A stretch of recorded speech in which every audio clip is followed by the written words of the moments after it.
Je suis venu chercher du fun déjà, de la remise en question sur ma façon de travailler. Un bouleversement, une prise de conscience, et c'est ce que j'ai trouvé, donc c'est cool. Je suis venu chercher des tips pour voir si je peux switcher aussi mon activité, la diversifier depuis la photo vers la vidéo de mariage. Principalement le storytelling et rencontrer des personnes qui bossent dans le même métier. Pour l'instant, je suis salarié, mais j'envisage de me lancer en tant que vidéaste. Plein de contacts, plein de nouvelles idées, de quoi me donner un gros coup de pied au cul pour essayer d'avancer, pour essayer d'améliorer encore tout mon travail dans les vidéos de mariage, dans la recherche et en fait surtout apprendre à oser. Moi au Kick-Ass, je viens chercher l'inspiration, je viens chercher l'amitié, je viens chercher le vin blanc et je viens chercher l'esprit de communauté. On avait besoin de parler avec d'autres vidéastes en fait, juste de voir du monde dans ce domaine. Une deuxième couche, parce que du coup j'avais déjà été là l'année dernière. Et puis surtout, renforcer ce que j'aimerais vraiment mettre en place, le storytelling.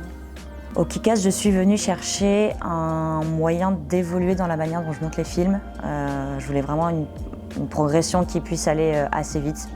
Un bon coup de pied aux fesses, en général, ça marche plutôt bien. Chercher en premier, c'est de l'humain. C'est quand on commence dans chaque métier, il faut savoir s'entourer. Après cette semaine, on peut dire que je me suis inspiré de tout le monde. L'an dernier, il n'y avait pas d'atelier et là, je trouve ça chouette de pouvoir faire des trucs en plus petits groupes. Ça a bien aidé, ça laisse le temps de se poser un petit peu. Très bonne cohésion d'équipe dès le départ, bon groupe. Ouais, vraiment très belle expérience. C'est un mélange étrange entre stress, entre prise d'information et ouais, c'est une grosse claque, c'est cool. C'était hyper intense, très riche. C'est vraiment un éventail de toutes les facettes du métier. C'est le début d'autre chose. J'ai l'impression que c'est vraiment, il y a une cassure et c'est vraiment le début d'un autre, d'une nouvelle ère. En vrai, c'est ouf. C'est vraiment ouf et je le conseillerais à n'importe qui en fait. Tu veux faire de la vidéo de mariage, viens, tu veux faire de la vidéo, même si c'est pas du mariage, limite j'ai envie de venir, tu vois. C'est comment on fait une vidéo et pas comment on fait une vidéo de mariage. Je t'avouerai que j'ai eu un peu peur au départ, c'est commencé doucement, tu vois, et puis c'est monté crescendo et nickel. Moi je trouve ça hyper quali, incroyable toutes les choses avec lesquelles on ressort, que ce soit d'un point de vue technique, créatif et émotionnel. Je suis plus sûre d'avoir envie de faire ce métier depuis peu et je suis venue chercher des réponses qui sont enfouies en moi mais que le contact de tous ces amis va me permettre de trouver. J'ai réussi à combler tout ce que j'attendais. Tout ce que j'avais en tête, je l'ai eu. Le lieu est dingue, on est dans un endroit hyper propice au partage et on est tous ensemble tout le temps, on mange ensemble, on passe les soirées ensemble. Eh bien je retiens justement d'oser. Et de sentir des sentiers battus, justement, de dire qu'en fait, tout est possible et que le plus important, c'est d'être en connexion avec soi-même. C'est de ne pas se reposer sur ses lauriers et de ne pas se contenter d'un truc qu'on fait bien.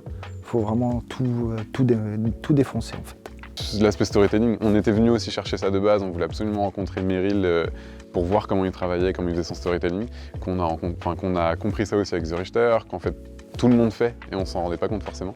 Et l'objectif c'est de mettre ça en pratique maintenant et on a hâte de faire d'autres vidéos justement pour mettre ça en pratique. J'ai appris plein de choses sur le branding justement, parce que c'est bien de monter ses tarifs, d'essayer de s'améliorer, mais si on n'a pas un branding fort derrière, il n'y a pas forcément la clientèle qui suit. J'ai envie de refaire mon branding, j'ai envie de de changer mon style de vidéo. Donc j'ai fait, c'est un tout je crois. Donc je peux pas te dire un truc que je retiens. L'ambiance a été trop cool. Donc il n'y avait pas d'animosité entre les gens, etc. On s'est tous très bien entendus. Ça me met en confiance un peu sur la suite, même si je pense qu'il y a du travail à faire derrière. Je trouvais beaucoup de bienveillance chez tout le monde et ça c'était cool. C'était vraiment hyper bien de pouvoir voir comment chacun fonctionne, de manière à prendre ce qu'on veut où on veut, à laisser ce qui ne nous correspond pas. On a toujours tendance à se comparer, à se dire mais lui il fait un travail de dingue et tout, moi je sais pas faire ça, je fais pas comme ça. Mais en fait, aucun d'entre nous n'est pareil et on ne peut pas faire le même travail que quelqu'un d'autre parce qu'on n'a pas la même sensibilité, on n'a pas la même personnalité, on n'a pas envie de faire les mêmes choses non plus forcément, donc il ne faut pas se comparer à tout le monde et ça je pense que c'est aussi un point important qui m'a ouvert un peu les yeux. Il n'y avait que de la bienveillance quoi. Et même moi en tant que débutant, tout le monde est là pour me rassurer, tout le monde est là pour voilà, et c'était un super mood quoi, voilà, moi j'ai adoré.